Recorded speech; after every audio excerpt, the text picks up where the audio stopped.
Revival will start when we stop murmuring and start remembering.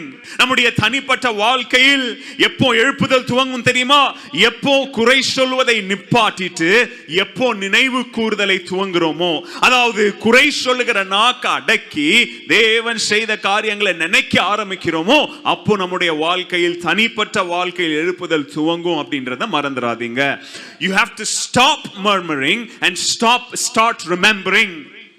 குறை சொல்ற நாவ அடக்கி ஆண்டவர் செய்ததை சொல்ல ஆரம்பிக்கணும். அதுக்கு தான் நம்ம ஆராதனைகள் என்ன இருக்குது? துதியின் நேரம்.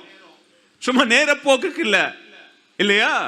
நேரப்போக்குக்கா நம்ம பாடுறோம்? சொல்லுங்க, நேரப்போக்குக்கா பாடுறோம் அல்லது நம்முடைய பாடுற திறமையை காமிக்கிறதுக்கா பாடுறோம்? இல்லைங்க, அந்த நேரத்தில் ஆண்டவர் செய்ததை நீங்க சொல்றீங்க ஆண்டவர்கிட்ட.